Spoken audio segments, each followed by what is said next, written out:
Mira, eu queria aproveitar um gancho dessa última fala do professor Baroni para pegar com você como que você acha que o investidor deveria montar, construir uma carteira, qual que é o processo de construção dessa carteira de fundos imobiliários e se hoje é possível montar uma carteira acessível para aquele investidor que está começando a investir e muitas vezes não tem o dinheiro necessário, né, para, enfim, um capital significativo para ter uma diversificação ideal, enfim.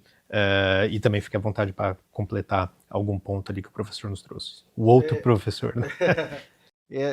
Tem um ponto da fala do Baroni que eu acho que eu queria complementar, e que é um objeto de estudo no mestrado que eu estou me propondo a fazer, que é a comparação com os índices. Eu acho que a gente nem deveria comparar, porque o próprio índice ele está errado. Porque pensa comigo, se eu tenho ativos pagadores de dividendos, o índice, o IFIX, o IBOV, também tem empresas pagadoras de dividendos, ela considera o reinvestimento desse dividendo. De que maneira ela considera? Ela considera que na data X esses dividendos são incorporados. Os gestores de ETFs que replicam índices, o que eles tentam fazer? Eles alugam a carteira, eles operam com derivativos, tentando simular esse movimento. O investidor, pessoa física, consegue fazer isso? Não.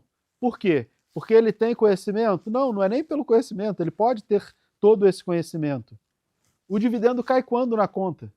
Para que ele possa reinvestir. Esse dividendo de fundo imobiliário cai rapidinho, 15 dias ali, beleza. Às vezes o dividendo de uma ação leva 6 meses. Muitas vezes você olha lá, data indefinida de pagamento.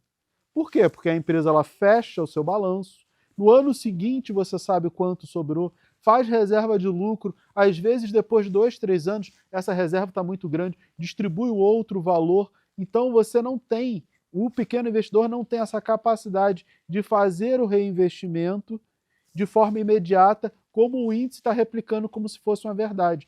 Mira, então quer dizer que todos os índices são ruins? O trabalho da B3 está errado? Não, está certo. É porque é assim que eles conseguem fazer. Porque se eu criar um parâmetro de reinvestimento, eu tenho que dizer qual o preço da cota eu vou comprar. No dia que caiu o dividendo, eu recebi, eu reinvesti a que preço? Ao preço de abertura, a média do preço diário, ao preço de fechamento? Eu, Mira, defendo que tem que ser pelo preço de fechamento, que é um movimento que tem leilão de fechamento, então você tem minimamente liquidez e todas as corretoras tiveram o dia inteiro para acreditar o valor na conta. É muito difícil que alguém não acredite ali até o leilão de fechamento. Então, o preço de fechamento é uma métrica válida. E quando você compara reinvestir no dia que o dinheiro caiu na sua conta pelo preço de fechamento, existe uma diferença do índice.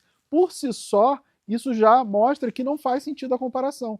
A vida real ela é um pouco diferente, não é absurdamente diferente, as contas que eu já fiz, mas ela é um pouco diferente do que você simplesmente comparar com o índice. Então, todas as comparações já estão inválidas. Agora, a sua pergunta de como é que um investidor consegue montar uma carteira.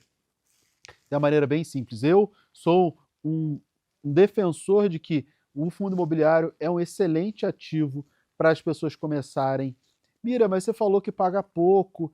Eu acho que o grande benefício do fundo imobiliário para quem está começando, para quem ganha pouco, é a educação.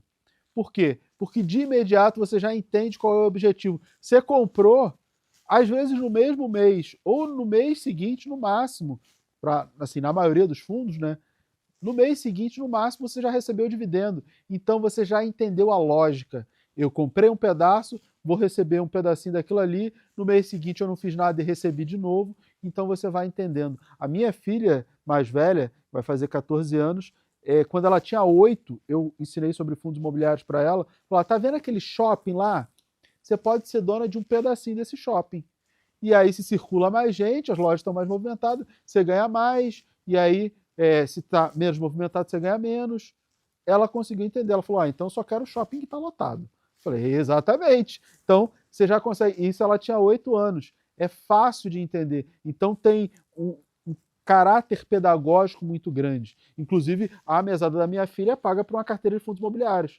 Aí ela sabe que se ela reinvestir, ela ganha mais, se ela usar, ela só ganha aquilo ali, E se os fundos estiverem mais ocupados, os shoppings tiverem mais gente circulando, ela ganha mais. Se tiver menos gente, tem um monte de loja vazia, vai ganhar menos. Ela entende essa dinâmica mais facilmente. Então, eu acho que é muito fácil para quem está começando entender o que é o fundo imobiliário, que é um ativo gerador de renda. Essa é a característica principal. Como eu acho que um leigo pode começar? Fundo imobiliário é muito fácil de investir, extremamente fácil. Você pode começar pelos os setores que eu chamo de o filé mignon dos fundos imobiliários. 3 setores: laje corporativa e renda urbana, shopping e logístico. Você já tem os 3 principais setores. E claro que você vai botar os fundos de papel, já falei que são cíclicos, né? A gente tem a economia, então para equilibrar, você pode botar a carteira fundo de papel, que é a nossa renda fixa imobiliária, que eu chamo, né? Os recebíveis imobiliários, e mais esses 3 setores. Você pode fazer uma carteira pensando mais em longo prazo e aí ter mais tijolo, e você pode ter 75% tijolo, 25% papel.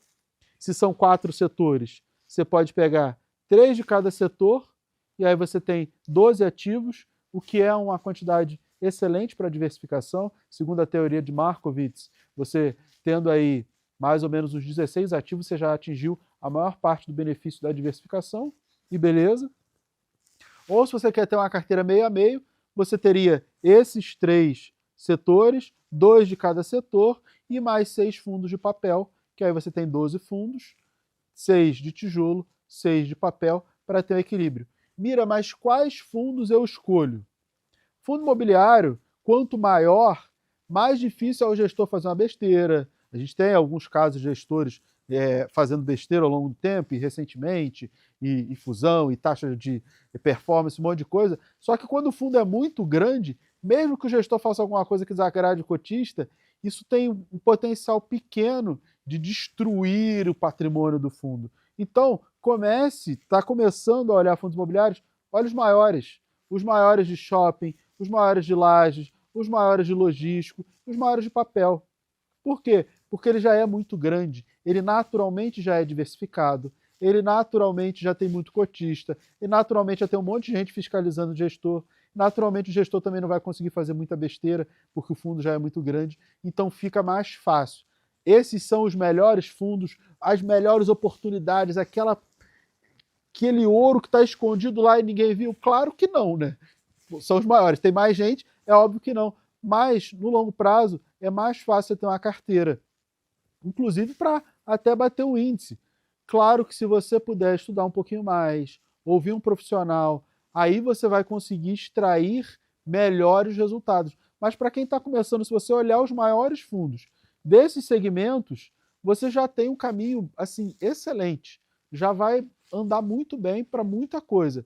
Porque naturalmente também já vai ficar próximo dos melhores gestores, que são os maiores, você já vai evitar muito problema na sua carteira, e com o tempo, como o próprio Baroni falou, você vai evoluindo no seu conhecimento, vai refinando a sua carteira e você vai naturalmente melhorando e mudando até um pouco a diversificação. Mas eu acho que em questão de setores você vai ficar mais ou menos por aí.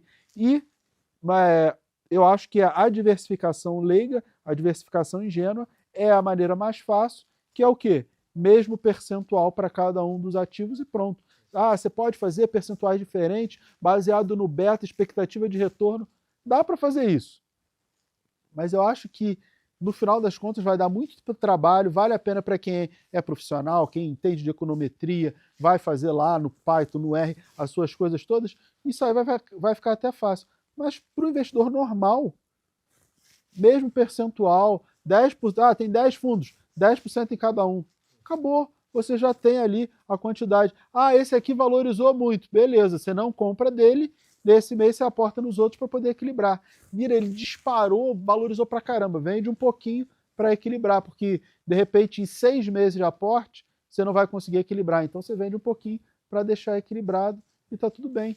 É fácil de fazer, não é difícil, é só seguir essas dicas que eu acho que dá para montar uma excelente carteira.